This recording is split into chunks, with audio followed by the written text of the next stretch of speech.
भगवान श्री कृष्ण कहते हैं कि शांत होकर सुनो, क्योंकि जब संसार शोर करता है तब भगवान मौन में बात करते हैं। दुख का समय वह द्वार है जहां से आत्मा का प्रकाश झांकने लगता है। यह वक्त तुम्हें तोड़ने नहीं, गढ़ने आया है। जब जीवन तुम्हें रुलाता है तब याद रखना, भगवान तुम्हारे करीब आते हैं।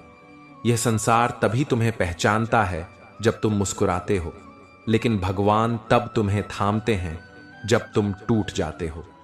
आज मैं तुम्हें एक रहस्य बताने आया हूं। दुख में ही भाग्य चमकता है, और यह केवल शब्द नहीं है, यह श्री कृष्ण की उस गहराई से निकली हुई वाणी है जो अंधेरे में भी दीपक जलाती है। तो आइए शांत होकर सुनिए, क्योंकि अब वह वाणी बोलेगी जो आत्मा को भी सुकून देती है। धैर्य रखो, विश्वास रखो, क्योंकि जिस व्यक्ति का प्रारंभ दुखों से होता है उसका अंत अक्सर विश्व को प्रेरणा देने वाला होता है। जब मन टूटे, जब रिश्ते छोड़ जाएं, जब कोई न बचे, तब क्या करो? उस क्षण जब भीतर से सब बिखर जाए, जब अपनों की बातें छुरी बनकर चुभें, जब आंसू रुके नहीं और सांसें भारी लगें, तो बस आंखें बंद करो और धीरे से पुकारो, हे माधव, अब तू ही है, अब तेरे सिवा कोई नहीं। वो पुकार कोई साधारण शब्द नहीं होते, वो उस आत्मा की पुकार होती है जो दुनिया से हार कर ईश्वर की शरण में जाती है। कृष्ण कहते हैं, जो मुझे दुख में याद करता है मैं उसका हाथ कभी नहीं छोड़ता। जो मुझे नहीं भूलता मैं उसकी पीड़ा को भी अपना बना लेता हूं। दुख एक दरवाजा है जो हमें संसार से हटाकर प्रभु की गोद में लाता है। वो स्थान जहां कोई शोर नहीं होता, बस शांति होती है, कृष्ण की उपस्थिति होती है। जब कोई हमें समझ नहीं पाता तब कृष्ण हमारे भावों को पढ़ते हैं। जब कोई हमारी सुनवाई नहीं करता तब कृष्ण बिना कहे सब सुन लेते हैं। जब सब साथ छोड़ देते हैं तब कृष्ण सखा बनकर पास बैठते हैं। श्री कृष्ण सिर्फ एक नाम नहीं, वो अनुभव है। एक ऐसा अनुभव जो आंसू पोंछता नहीं, उन्हें अर्थ देता है। जो दर्द को मिटाता नहीं, उसे दिव्यता में बदल देता है। तो जब भी जीवन भारी लगे, जब कोई रास्ता न दिखे, बस कृष्ण को पुकारो। वो तुम्हारे टूटे मन को भी संजो लेंगे, वो तुम्हारे अकेलेपन को भी अपने होने से भर देंगे। क्योंकि जब सब साथ छोड़ जाते हैं तब कृष्ण साथ निभाते हैं, और वही साथ जीवन की सबसे सुंदर शुरुआत होती है। भगवान श्री कृष्ण कहते हैं, जिसने दुख में रोया है वही सुख में हंसना जानता है। जिसने अकेले चलना सीखा है वही संसार को राह दिखा सकता है। श्री कृष्ण तुम्हें दुख इसलिए दे रहे हैं क्योंकि वह तुम्हें गढ़ रहे हैं। तुम्हारे आंसू उनके निर्माण का जल हैं। तुम्हारा भाग्य एक तपस्वी की तरह तैयार हो रहा है। अब जो भी तुमसे छीन लिया गया है वह केवल तुम्हें खाली कर रहा है, ताकि श्री कृष्ण तुम्हें भर सकें। तुम्हारे जीवन से जो लोग, सपने, रिश्ते या अवसर चले गए हैं, वे चले इसलिए गए क्योंकि वे तुम्हारे भीतर जगह घेरे हुए थे, और श्री कृष्ण उस जगह को अपने प्रेम, अपनी कृपा और अपने दिव्य उद्देश्य से भरना चाहते हैं। जो खो गया वह संसार था, जो मिलने वाला है वह भगवान का प्रसाद है। जब तक जीवन में सब कुछ तुम्हारे पास होता है तुम अपने ही कंधों पर टिके रहते हो, लेकिन जब सब छिन जाता है तब तुम श्री कृष्ण की गोद में गिरते हो, और वहीं से शुरू होती है असली यात्रा। दुख में मत हारो, दुख में ही तुम्हारा सौभाग्य है। दुख में ही वह बीज है जिससे आत्मा का फूल खिलेगा। श्री कृष्ण कभी किसी को दुख देने नहीं आते, वे तो बस उस दुख को रूपांतरित करने आते हैं। जिसे तुम अंत समझते हो वही उनके लिए एक नई शुरुआत होती है। श्री कृष्ण कहते हैं, जिसने मुझे दुख में पुकारा मैंने उसे जीवन भर के लिए थाम लिया। तो अगर आज तुम टूटी हुई अवस्था में हो, अकेले हो, रो रहे हो, तो बस पुकारो, हे कृष्ण, और देखना एक अदृश्य शक्ति तुम्हारे आंसू पोंछने लगेगी। क्योंकि कृष्ण कभी किसी टूटे हुए को अधूरा नहीं छोड़ते, वे हमेशा उसे अपने प्रेम से पूरा कर देते हैं। तो अब अपने जीवन के उस कोने को देखो जहां तुम्हारे आंसू गिरे हैं, वहीं भाग्य की ज्योति जल रही है। जहां तुमने सबसे अधिक खोया, जहां तुम्हारा मन सबसे अधिक टूटा, वहीं श्री कृष्ण ने तुम्हारे लिए कुछ विशेष रचा है। दुख केवल एक पर्दा है, उसके पीछे छिपा है ईश्वर का करुणामय चेहरा। शांत होकर सुनो, तुम्हारा दुख तुम्हारे सौभाग्य की पहली सीढ़ी है। वो तुम्हें तोड़ने नहीं आया, बल्कि तुम्हें पुनः गढ़ने आया है।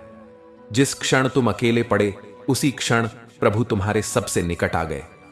तुम अकेले नहीं हो, कृष्ण तुम्हारे साथ हैं।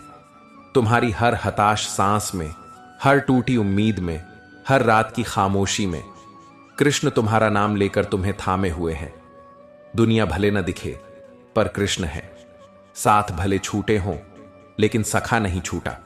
जिसने जन्मों से तुम्हारी आत्मा को प्रेम किया है, वो हर क्षण तुम्हारे भीतर सांसें ले रहा है।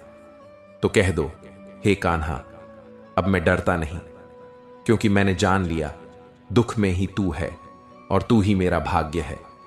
अब जो भी आए उसे स्वीकार करो, क्योंकि अब तुम अकेले नहीं। अब हर परिस्थिति में तुम्हारे साथ चल रहे हैं श्री कृष्ण। और जब कृष्ण साथ हों तो दुख भी सौभाग्य बन जाता है। क्या आपने कभी सोचा है कि क्यों अक्सर सबसे बड़ा परिवर्तन सबसे गहरे दुख के बाद आता है? क्यों भाग्य तब मुस्कुराता है जब हम आंसुओं में डूबे होते हैं? क्योंकि साथ छोड़ जाने वाले रिश्ते हमें खुद से जोड़ते हैं। क्योंकि टूटी उम्मीदें हमें अपने भीतर छुपी शक्ति दिखाती हैं। और क्योंकि वही दुख जो आज हमारी सबसे बड़ी कमजोरी लगता है, वही कल हमारे भाग्य की सबसे बड़ी ताकत बनता है। जब अंधेरा घना होता है, तभी तारे सबसे ज्यादा चमकते हैं। जब जीवन ठहर जाता है, तब आत्मा जागती है।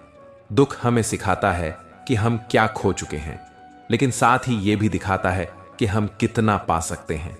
भाग्य कभी भी आराम की गोद में नहीं चमकता। वो चमकता है तब जब हम टूटे हुए होते हैं, पर फिर भी चलते हैं। जब हम थके होते हैं, पर फिर भी रुकते नहीं। जब हम रोते हैं, पर हार नहीं मानते। तो याद रखो, दुख तुम्हें तोड़ने नहीं आया है, वो तुम्हें उस रूप में तराशने आया है जिसमें तुम भाग्य से भी ज्यादा चमको। श्री कृष्ण ने अर्जुन से युद्ध के मैदान में क्या कहा? हे पार्थ, उठो, दुख से भागो मत, क्योंकि यही तुम्हारा धर्म है, यही तुम्हारा सौभाग्य है। दुख जीवन का युद्ध है, और युद्ध से कोई भाग कर नहीं जीतता। तुम्हारे आंसू तुम्हें कमजोर नहीं बनाते, वे तुम्हारी आत्मा को धोते हैं। जो व्यक्ति दुख से भागता है, वह भाग्य को खो देता है, पर जो व्यक्ति दुख को गले लगाता है, वह भगवान को पा लेता है।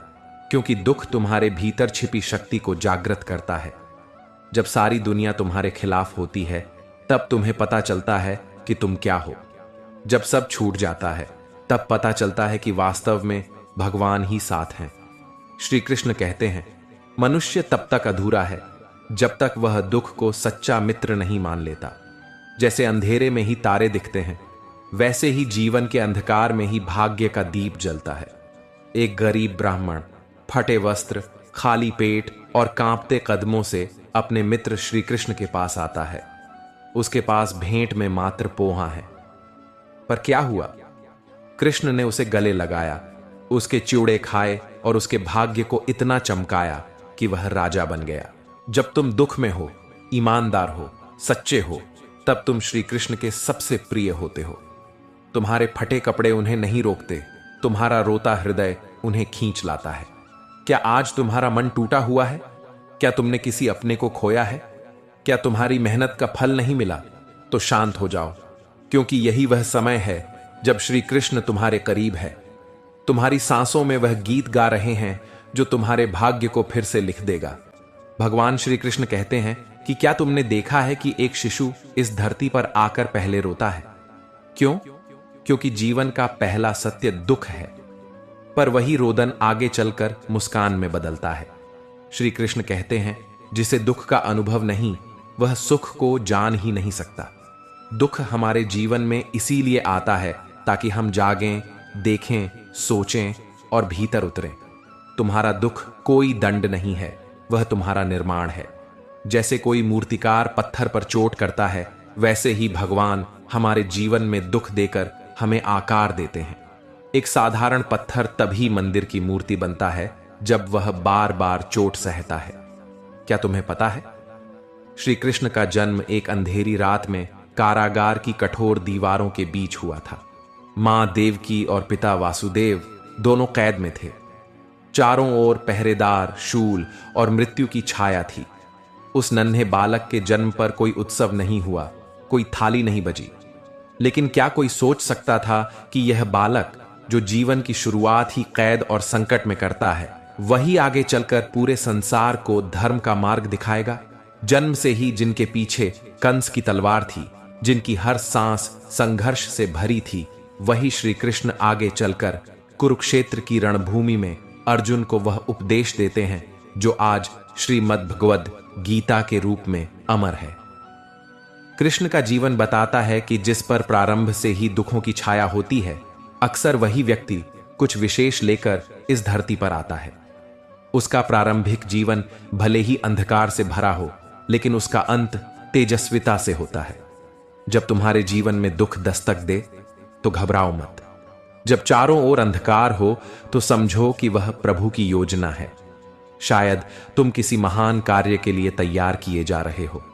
शायद तुम्हारा वर्तमान भले ही जेल हो, लेकिन तुम्हारा भविष्य गीता है। श्री कृष्ण की तरह तुम्हारे जीवन में भी अंधेरे के बाद प्रकाश आएगा। तुम्हारे आंसू व्यर्थ नहीं जा रहे, वे तुम्हारे भाग्य की भूमि को सींच रहे हैं।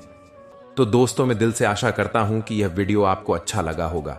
यदि पसंद आया हो तो अपने दोस्तों और परिवार में शेयर और सब्सक्राइब करना ना भूलें। जय श्री राधे कृष्णा।